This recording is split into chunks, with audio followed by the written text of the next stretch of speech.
Hey everyone, Luke here with the Knee Replacement Therapist. In this episode of the Knee to Know Show, we're going to go over some top tips that you can use to perform stairs after knee replacement surgery, both safely and effectively.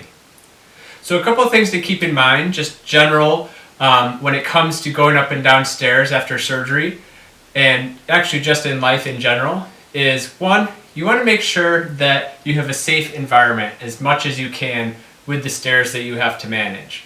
So that includes having handrails, ideally on both sides, but at least one side, if you can, have a handrail to hold on to. It means ensuring that the area is well lit, ensuring that the area is free of clutter or tripping hazards.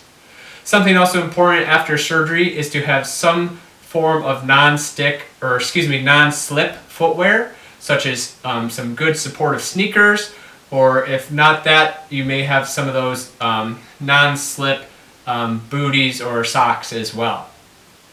Some other things to keep in mind is just take your time, go slow, go easy. When it comes to going up and down stairs after surgery, you're not going to go step over step. So what I mean is you're not going to go 1 foot for each step. You're actually going to bring both feet to each step as you go up, nice and slow and controlled. As you gain range of motion and strength and balance and stability after surgery, and working with your physical therapist and your rehab team, eventually you can progress back to going step over step as you go up and down the steps.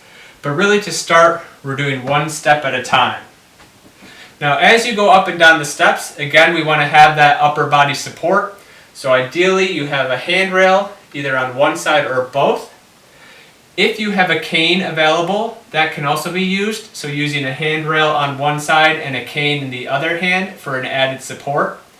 I'm going to do this video as an assumption that you don't have a cane with you, but there are other videos that I'll link that I do go over using a cane going up and down steps after surgery or before surgery. So having that upper body support, ideally from 1 or 2 handrails. And the most important thing to remember is up with the good, down with the bad. Another way to put it is the good go up, the down go bad. So the good go up to heaven, the down go bad to you know where. So up with the good, so that would be your non-surgical leg is we're considering your good leg.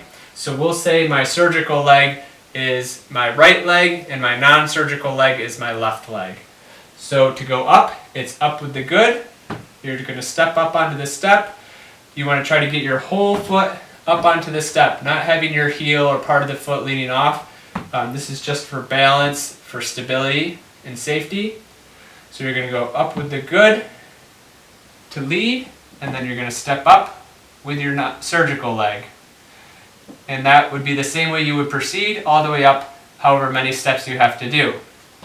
When we go down, I can face this way, it's going to be down with the bad. So your bad leg is your surgical leg, so my right leg, so you're going to go down with the bad first, and then with your other leg. So again, it's up with the good, or up with the non-surgical, down with the bad, or down with the surgical leg first. Holding that handrail throughout as you do it. A couple other things to keep in mind are when you go up with the good, as you push up, you'll see that that first leg is the one that's doing most of the work and has that load of your body to push up onto the step.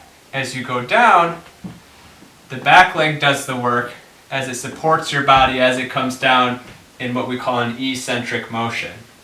So that's why we go up with the good and down with the bad, is because we're trying to have your sound leg, your non-surgical leg, that at this time is probably a little less painful, a little stronger, being the leg that is taking most of the load and doing most of the work at this time. Now if you had a bilateral knee replacement, or you might have some arthritis and discomfort in your other leg, you just want to think of your good and your bad leg. Whichever one is stronger, whichever one feels more stable, whichever one has less pain and discomfort, that one is going to be your good leg. It may just come down to a judgment call, and it may be you might try both of them. You know, go to your physical therapy and try going up with the either leg and see which one works out better for you. And that's another way to help decide that. Some exercises to help improve your stairs are basically just doing stairs. So going to your therapy clinic and going up and down the steps, doing step-ups like this. When you're doing it as an exercise, you actually want to do both legs leading, because this is where we're trying to build that strength in your surgical and non-surgical leg. So you can do step-ups, you can do step-downs, you can do some side steps, of course using good upper body support for stability if you need it, holding onto a railing or something in front of you, and making sure we're doing both sides. We can do eccentrics, or what we call lateral step downs, where we are trying to hold your balance and just tapping up and going up and down like this, almost like a single leg squat. Again, definitely when you first try this, have that upper body support. Lots of different exercises, but really it comes down to building that range of motion back up, building the strength, and also the balance and stability. All those three components will together, over time, you'll notice increased comfort, decreased difficulty when it comes to going up and down stairs after surgery. I hope you found this video insightful and helpful. Again, or as always, please be sure to hit that subscribe button to catch all of our videos related to knee replacement surgery. Leave your comments and questions below. Thank you for watching.